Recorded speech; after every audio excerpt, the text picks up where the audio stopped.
बच्चों, कैसे हो आप सब। आशा करती हूँ आप सब बहुत अच्छे होंगे और मैं भी बहुत अच्छी हूँ। आज मैं फिर आपके सामने उपस्थित हूँ एक नए विषय के साथ। और आज का विषय है पत्र। देखिए, सभी बच्चे सोच रहे होंगे कि पत्र का वैसे जमाना नहीं रहा है। पत्र आजकल कौन किसको लिखता है। हम मैसेज करते हैं, हम मेल कर देते हैं, पत्र की आवश्यकता नहीं है। लेकिन ऐसा नहीं है। संचार के बहुत सारे माध्यम हो गए हैं, लेकिन पत्र जो अपनी महत्वपूर्णता रखते थे वो आज भी रखते हैं। जो यादें, जो चीजें उसमें समेटी हुई हैं, वो हम इतनी आसानी से एक छोटे से मैसेज में वो बात हम नहीं कह पाते जिनको हम संजो कर पत्रों में लिखते थे। कभी पुराने पत्र उठा के देखिएगा या जिसने लिखे हो उनसे पूछेगा कि पत्र में कितनी भावनाएं हम लिखते थे। चलिए, ये तो हो गई अनौपचारिक पत्र की बात। अभी मैं पत्र का प्रकार भी आपको बताऊंगी। जो हम अपने रिश्तेदारों को लिखते थे उनकी संख्या बहुत कम हो गई है। आजकल हम नहीं लिखते हैं। पत्र एक प्रकार से बस परीक्षा में देने का माध्यम रह गया है, अगर ये कहा जाए तो इसमें कोई दोहराए नहीं है। लेकिन एक जगह ऐसी है जहां पत्र चाहिए ही चाहिए, वो है कार्यालय पत्र। आप किसी भी ऑफिस में चले जाइए, कहीं भी चले जाइए, आप मेल भी डाल दीजिए, लेकिन उसके बाद भी वो कहते हैं कि हैंड रिटन, हाथ से लिखा हुआ पत्र, एप्लीकेशन, आवेदन पत्र आप दीजिए। तो इसीलिए पत्र जो है वो अपनी एक अलग ही महत्वपूर्णता रखते हैं। तो आज इसी विषय को लेकर मैं आपके सामने उपस्थित हूँ और आज हम पढ़ेंगे पत्र। तो ये जो पत्र है ये हम बचपन से पढ़ते आए हैं, लेकिन फिर भी जो पत्र के अंदर अंक आने चाहिए छात्रों के, 5 अंक का ये आता है। अधिकतर परीक्षाओं में 5 अंक का ही पूछा जाता है, लेकिन इस 5 को पाने के लिए बहुत मेहनत करनी पड़ती है और वो 5 फिर भी नहीं आते क्योंकि कहीं ना कहीं त्रुटि, गलतियां कर देते हैं। तो आज हम इस पत्र को समझेंगे जो हम 2nd 3rd क्लास से पढ़ते आ रहे हैं। पत्र के प्रकार तो सभी जानते हैं, बहुत आसान है। पहला औपचारिक और दूसरा अनौपचारिक। ठीक है। अब औपचारिक और अनौपचारिक। औपचारिक का मतलब जिसको हम कहते हैं फॉर्मल, और ये होता है इनफॉर्मल। ठीक है बेटा, इस वीडियो में मैं आपको लिखने के तरीके से लेकर जो आपके 5 अंक लाने का तरीका है उस तक की आपको बात बताऊंगी। ये है फॉर्मल और ये है इनफॉर्मल। औपचारिक का अर्थ ही है जहां पर औपचारिकताएं हो, यानी जहां पर क्या हो, फॉर्मेलिटीज हो। आप जब भी लिखें तो उसमें एक तरीके से लिखें, उसको एक फॉर्मेलिटी देकर लिखें, औपचारिकता के साथ लिखें। जैसे हमारे घर में कोई रिश्तेदार आता है तो वैसे हम उनके सामने थोड़े फॉर्मल हो जाते हैं, जबकि घर में हम किस में घूमते हैं, पजामा टी शर्ट में घूमते हैं। तो वही चीज है कि ये फॉर्मल होता है जो हम किसी बाहर के व्यक्ति को, किसी ऑफिसर को, किसी अध्यक्ष को, किसी एडिटर, संपादक को भेजते हैं। ये सारे पत्र हमारे कहलाते हैं औपचारिक पत्र। और जो पत्र हम किसी रिश्तेदार, अपने मित्र और भाई बंधु और अपने दादा दादी, मामा चाची, मौसा सबको लिखते हैं, ये सब कहलाते हैं हमारे अनौपचारिक पत्र। ठीक है बच्चे, तो ये 2 प्रकार मैंने आपको बताया। ये सभी को वैसे अधिकतर पता है, जो भी मेरी वीडियो देख रहे हैं बच्चे, औपचारिक और अनौपचारिक पत्र। तो ये तो हुए हमारे पत्र के 2 प्रकार। अब हम आते हैं कि औपचारिक पत्र के अंतर्गत क्या क्या पत्र आते हैं। ठीक है, तो औपचारिक पत्र में हम ये सोच लेते हैं, जैसे मैंने अभी आपको बताया, संपादक को लिखना होता है, मैडम को लिखना होता है, प्रधानाचार्य को लिखना होता है औपचारिक पत्र। लेकिन औपचारिक पत्र के जो भेद हैं कई बार वो भी परीक्षाओं में पूछे जाते हैं कि कौन कौन से प्रकार।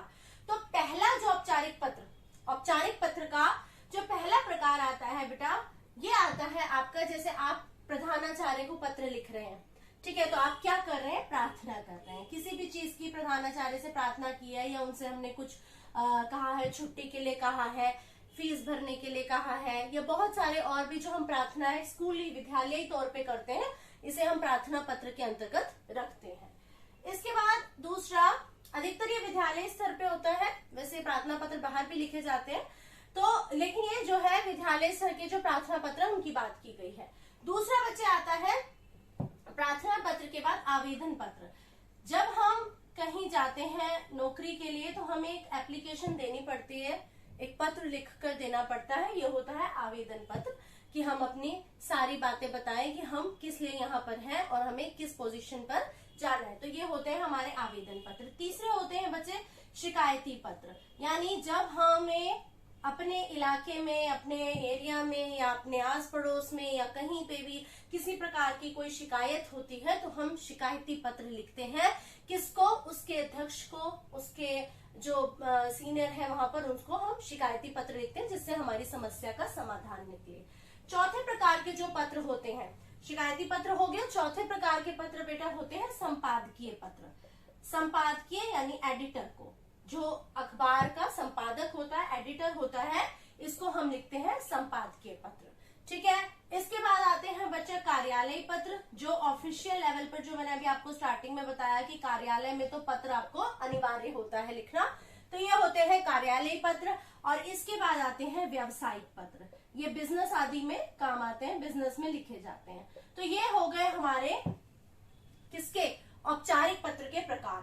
ठीक है। तो ये जो प्रकार है, इसमें किस प्रकार से पत्र लिखे जाएंगे इनको भी मैं अभी आपको बताऊंगी। अधिकतर जो हमारे पेपर में पूछे जाते हैं, जो छोटे स्तर पर ज्यादातर विद्यालय वाले आ जाते हैं पत्र, और उसके बाद आवेदन पत्र थोड़ी और बड़ी कक्षाओं में 11वीं 12वीं में आते हैं।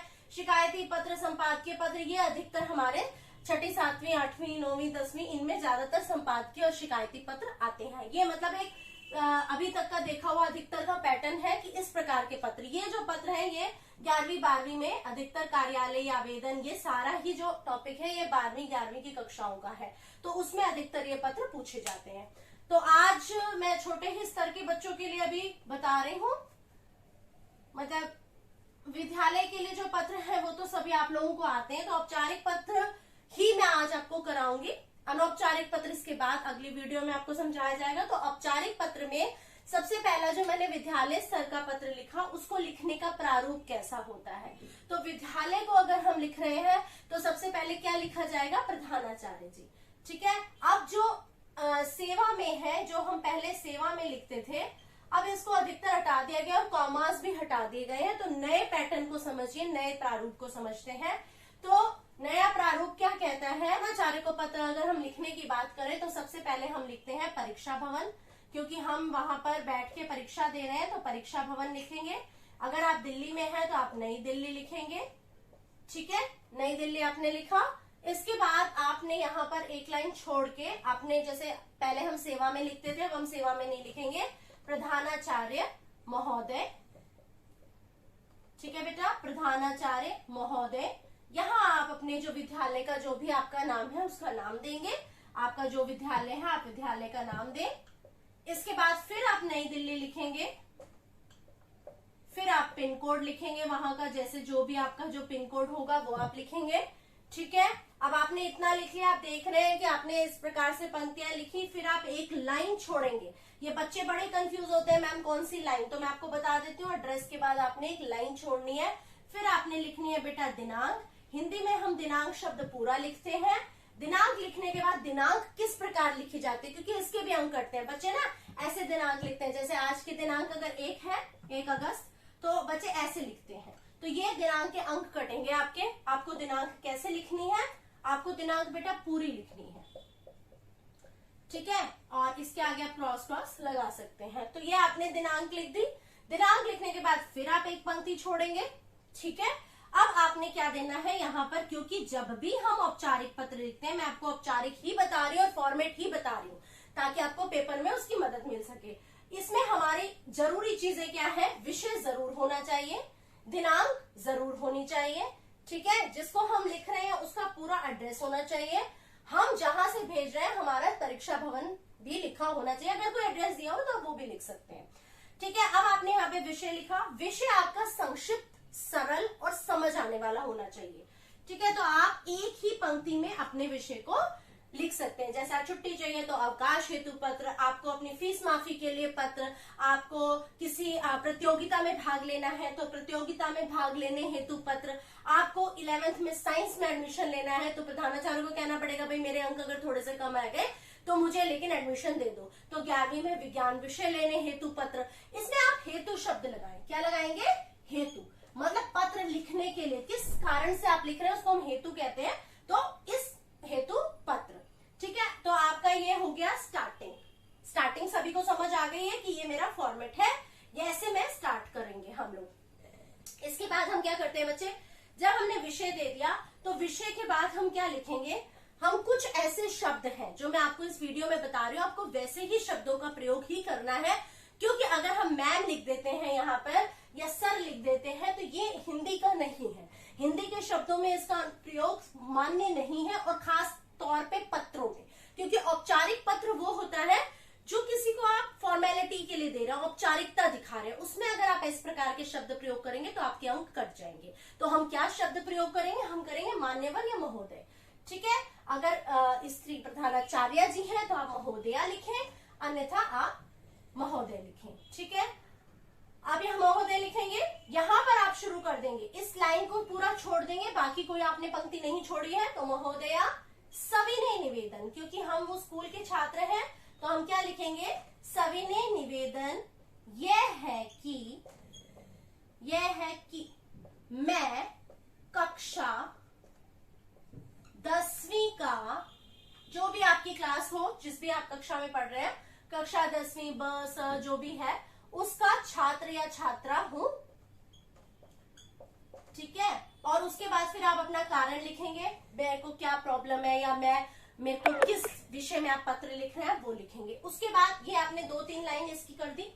ठीक है, इसके बाद फिर आप अगली पंक्ति स्टार्ट क्या करेंगे, आप अपनी समस्या या अपने कारण या आपने जिस लिए आपने पत्र लिखा है, मान लो आपने लिखा है, अभी मैंने बताया कि 11वीं में एडमिशन के लिए लिखा है, तो आपने लिखा कि मैं कक्षा 10वीं ब का छात्र हूँ और मुझे 11वीं में विज्ञान विषय मतलब मैं विज्ञान विषय लेना चाहता हूँ, और इसका कारण लेकिन फिर आप लेकिन देके लिखेंगे, लेकिन मेरे अंक कम आए थे। अब अंक कम क्यों आए थे, तो यहाँ आपको कारण देना होता है, सेकंड पैराग्राफ में क्यों देना होता है, कारण देना होता है। तो उस बच्चे ने क्या कहा, एक तरीके से मान लो ये कहता है कि जिस समय बोर्ड की परीक्षाएं थी, ठीक है, जिस समय बोर्ड की परीक्षाएं थी उस समय मेरे घर में कुछ दुर्घटना हो गई है, जो भी, जैसे मैं आपको सिर्फ एक एग्जांपल दे रही हूँ कि आप यहाँ पर रीजन लिखते हैं सेकंड पैराग्राफ में। आपको पैराग्राफ के लिए बेटा कोई लाइन नहीं छोड़नी होती। ठीक है, आपको कोई ऐसा नहीं है कि आप स्पेशली उसके लिए अलग पैराग्राफ यहाँ से शुरू करें, नहीं, आपको उसके नीचे ही कंटिन्यूशन में स्टार्ट करना होता है। बस आप थोड़ा सा, जैसे छात्र हूं यहाँ खत्म हो तो आप यहाँ से शुरू करते, अगर छात्र हूं यहाँ खत्म होता तो भी आप यहीं से शुरू करते, तो वो आपका ऑटोमेटिकली ही ऐसा हो जाता है। जरूरी नहीं है कि उस पैराग्राफ को शो करने के लिए आप पूरी लाइन छोड़े या आधी लाइन के बाद शुरुआत करें। कई बच्चे ऐसी गलतियां करते हैं, तो अपने अनुभव के आधार पर ही मैं आपको बता रही हूँ। तो यहाँ पर हमने कारण लिखा, इसके बाद अब हम उनसे क्या उम्मीद करते हैं, तो आप क्या बोलेंगे, अपनी प्रधानाचार्य जी को लिख रहे हैं तो आप बड़े ही विनम्र भाव से लिखेंगे, निवेदन है या मान्यवर या महोदया, मान्यवर निवेदन है कि आप मेरी इस समस्या को समझेंगी या समझेंगे। ठीक है, और समस्या को समझेंगे के बाद फिर आप क्या करेंगे, समस्या को समझेंगे और मैं आशा करता हूं या करती हूं। इसके बाद फिर आपकी कौन सी लाइन आएगी कि मैं आशा करता हूं। ठीक है, तो यहां से फिर हमारी लाइन शुरू हो जाती है, आशा करता हूं कि हमारा वही टॉपिक, जो इस टॉपिक से हमने अपना पत्र शुरू किया था, जो हमारा विषय था, वो हम देंगे, और लास्ट में हम क्या लिखेंगे, धन्यवाद। अच्छा, अब इसमें धन्यवाद के बाद अगर आप प्रधानाचार्य जी को लिख रहे हैं तो आप क्या लिखेंगे, धन्यवाद के बाद क्या लिखेंगे, भाई हम उनके क्या है, ओबीडियंट है, हम उनके क्या है, आज्ञाकारी हैं। अब यहाँ पर अगर आपको 10वीं का छात्र बोला गया या किसी भी कक्षा का, अगर आपको नाम नहीं दिया गया परीक्षा में, तो आप सिर्फ कौन सा नाम लिखेंगे, क ख ग, और आप यहाँ पर 10वीं ब लिख सकते हैं क्योंकि आपको अपनी कक्षा दिखानी है। ठीक है, तो आपका पत्र का ये पूरा प्रारूप विद लाइंस मैंने आपको बताया, पंक्तियों के साथ बताया, जिससे आपके अंक ना कटे। अब ये तो हुआ प्रधानाचार्य के लिए। अब हम सबसे अधिक जो परीक्षाओं में अभी तक पूछे जाने वाले पत्रों की अगर मैं संख्या करूं कि सबसे ज्यादा जो पत्र पूछे जाते हैं वो कौन से होते हैं, तो बेटा वो होते हैं संपादक को पत्र। किसको आते हैं, संपादक को। ठीक है, ये जो हमारे न्यूज़पेपर के एडिटर्स होते हैं इनको पत्र आते हैं। ठीक है, संपादक को पत्र। अधिकतर संपादक को पत्र जो होते हैं बच्चे वो शिकायती पत्र ही होते हैं, शिकायत वाले होते हैं। वैसे कई अलग अलग तरीके के भी होते हैं, लेकिन परीक्षाओं की दृष्टि से अगर मैं देखूं तो संपादक को पत्र जो है वो समस्याओं से, शिकायती पत्रों से संबंधित ज्यादा होते हैं। तो अभी जिसकी मैं बात कर रही हूँ वो है संपादक को पत्र। तो संपादक को पत्र लिखते समय सबसे पहली चीज कि आपके पत्र के अंदर कोई गलती नहीं होनी चाहिए, यानी वर्तनीय अशुद्धि, स्पेलिंग मिस्टेक नहीं होनी चाहिए। कटिंग जो कर देते हैं बच्चे वो नहीं होना चाहिए। तो बहुत ही अच्छे से जो मैं पत्र अभी आपको समझा रही हूँ वो आप अच्छे से समझे और इसके शब्दों पर ध्यान दें, क्योंकि जब हम संपादक को पत्र लिखते हैं तो हमसे ये उम्मीद की जाती है कि हमारा वो पत्र ऐसा होना चाहिए जो सच में ही किसी संपादक को भेजा जा सके। वो पत्र ऐसा नहीं होना चाहिए कि परीक्षा में बच्चे ने दिया और वहीं पे खत्म।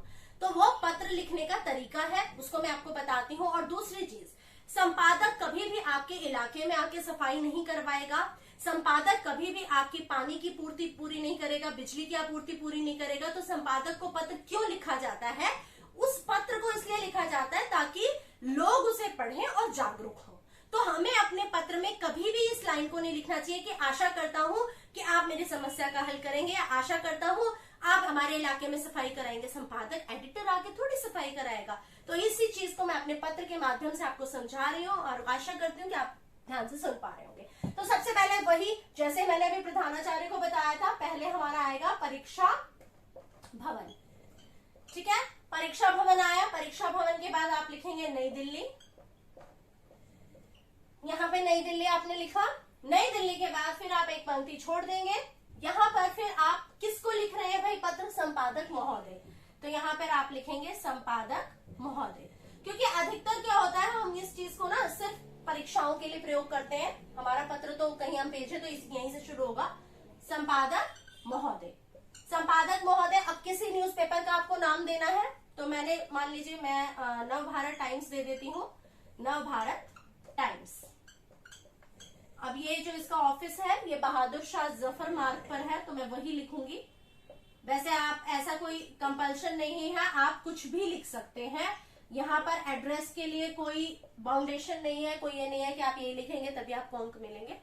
पर जो न्यूज़पेपर का मेन ऑफिस है वहां का मैंने लिखा है बहादुर शाह जफर मार्ग और नई दिल्ली।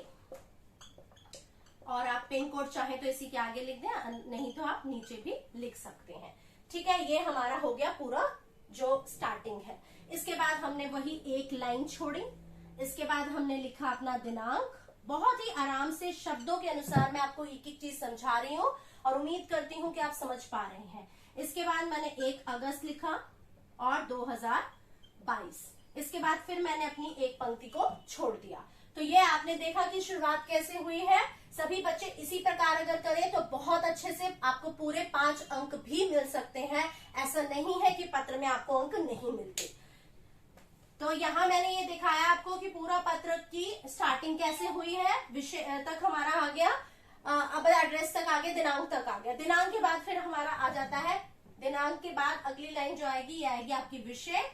विषय आपका एक ही पंक्ति का, एक ही लाइन का होना चाहिए। कोई भी संकट, कोई भी समस्या, कोई भी आपका संपादक को पत्र हो, जो आपकी लाइन आपके प्रश्न पत्र में दी गई है उसी के अनुसार आप इसका बनाएंगे। और मैंने बताया था हेतु शब्द का प्रयोग कर ले कि किस हेतु पत्र, ठीक है, किस बारे में आप पत्र लिख रहे हैं। तो इस हेतु पत्र, मान लो बिजली की आपूर्ति हेतु पत्र, पानी की समस्या हेतु पत्र, बस दुर्घटना हेतु पत्र, तो बस वही शब्द लिखना है, बाकी हेतु पत्र। ठीक है, इसके बाद अगला, अब यहाँ पर हम लिखेंगे मान्यवर, मान्यवर महोदय, ऐसे शब्दों का प्रयोग कर सकते हैं।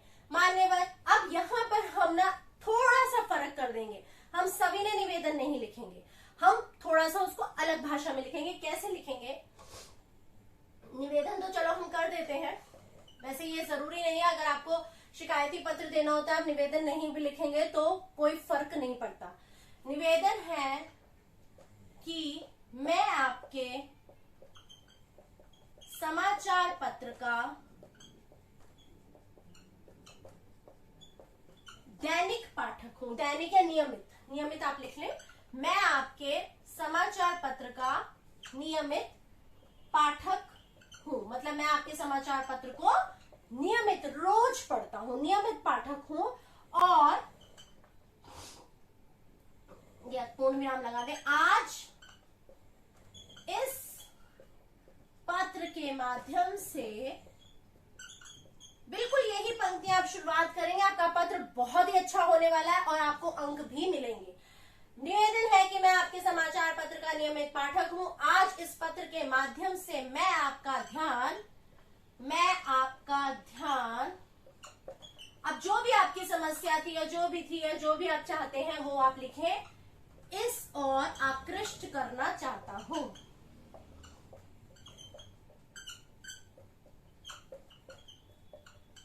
ठीक है, आपने स्टार्टिंग ये कर दी, नियमित पाठक हूं और इस पत्र के माध्यम से मैं आपका ध्यान इस ओर आकृष्ट करना चाहता हूं। इसमें आपका भी लिख सकते हैं, इसमें प्रशासन का भी लिख सकते हैं, सरकार का भी लिख सकते हैं, अगर आपका पत्र उसके अनुसार है तो। मैं सिर्फ आपको एक थोड़ा सा फॉर्मेट बता रही हूँ, बेसिक फॉर्मेट यही होगा, तो आपके अंक मिल जाएंगे। इसके बाद चाहता हूँ, अब क्या हुआ भाई, आकृष्ट करना चाहता हूँ, उसने अपने ध्यान की भी बात लिख दी, तो कंप्लीट आपकी 3 से 4 लाइन, 3 लाइन 4 लाइन इसमें हो जाएंगे। ज्यादा लंबा पत्र नहीं लिखना होता है, क्योंकि इतना 2-2 पेज के जो पत्र लिख देते हैं 1.5 पेज के, उसका कोई फायदा नहीं। अगर आप बुक का देखेंगे और बुक का उतारने लगेंगे तो आपके 2 पेज भर जाएंगे। तो और ठीक है, बहुत अच्छे लिखे होते हैं, लेकिन उतना ना तो हमें समय दिया जाता है परीक्षाओं में, ना ही हम उतने शब्दों को ध्यान रख पाते, इतने कठिन शब्दों को। तो बहुत ही आसान तरीके से मैंने आपको समझाने की चेष्टा की है। तो यहाँ हमने लिखा ध्यान इस ओर आकृष्ट करना चाहता हूँ। इसके बाद आपने उसका कारण लिख दिया, जो मैंने आपको पिछले पत्र में बताया था कि भाई कोई भी बात है, मान लो आपको बिजली समस्या है, पानी की समस्या है, या आपको उसके समाचार के माध्यम से और बातें फैलानी, या लाउड स्पीकर्स की समस्या है, तो आप क्या लिखेंगे भाई, पहले मैं आपका ध्यान, मान लो लाउड स्पीकर का ही बात है, तो आपका ध्यान इस ओर आकृष्ट करना चाहता हूं कि हमारे इलाके में, मतलब हमारे इलाके में की करके आप लिख सकते हैं यहाँ पर कि हमारे इलाके में बहुत ज्यादा रात के समय लाउड स्पीकर्स बज रहे हैं, जिसके कारण अब यहाँ क्या होगा, जिसके कारण क्या क्या कारण हो रहे हैं। रात को लोगों को नींद नहीं आ रही, बुजुर्ग व्यक्ति सो नहीं पा रहे हैं, घर के बच्चे पढ़ाई नहीं कर पा रहे हैं, सुबह जल्दी आंख नहीं खुल रही है, जो भी, मतलब ये जो है ये बहुत ज्यादा महत्वपूर्ण नहीं है, बस वर्तनी का ध्यान रखना, गलतियां नहीं होनी चाहिए, और 2 या 3 लाइन ही आपकी इसमें बहुत होती हैं। तो आप यहाँ पे कारण उसके दे दीजिए कि उसके कारण क्या क्या। मान्यवर, अब क्या है, क्योंकि वो आके लाउड स्पीकर तो बंद नहीं कराएगा, अभी मैंने आप लोगों को बताया। मान्यवर, निवेदन है कि आप मेरे इस पत्र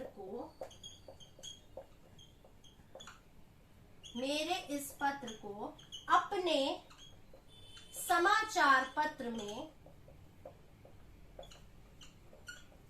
स्थान दे। भाई वो स्थान देगा, छपेगा, तभी तो कुछ होगा ना।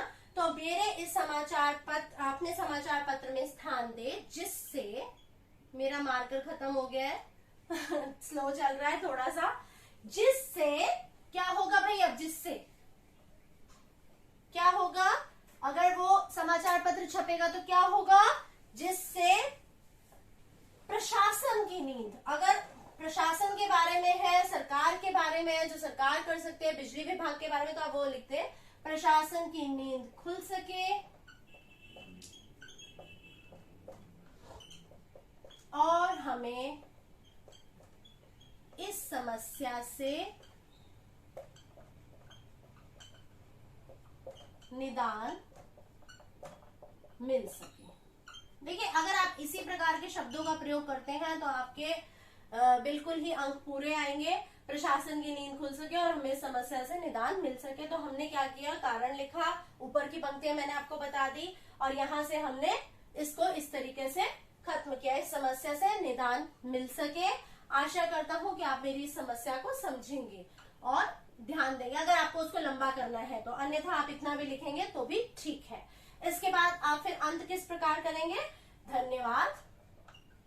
यहाँ पर हम क्या लिखते हैं, यहाँ हम आज्ञाकारी नहीं है संपादक के, तो हम क्या लिखेंगे, भवदीय, और लास्ट में क, ख और ग। ठीक है, तो इस प्रकार से आप अपने पत्र को, अगर आपको कोई पोस्ट दी गई है कि आप यहाँ के अध्यक्ष हैं या आप अपनी कॉलोनी के सरपंच हैं, तो फिर आप यहाँ पर उसका जो आपको दिया गया प्रश्न में उसके अनुसार करेंगे। ठीक है बच्चे, तो मैंने आपको अभी संपादकीय पत्र बताया, संपादक को किस प्रकार से लिखा जाता है। इसके अलावा जो आपको अभी इतने पत्र के मैंने प्रकार बताए, उन सब के लिए भी मैं आपको बताऊंगी कि किस प्रकार से लिखना है। ज्यादा फर्क नहीं होता है। एक बार मैं अगर किसी अध्यक्ष का बता दूंगी तो वही बिजली विभाग में भी आपका कार्य का आएगा, काम आएगा, वही पानी में भी आएगा, वही अलग जगहों पे आएगा। तो इसी प्रकार से मैं आपको संपादक को पत्र के साथ अध्यक्ष को पत्र लिखना और अनौपचारिक पत्र किस प्रकार से लिखे जाते हैं ये आपको आने वाली वीडियो में बताऊंगी।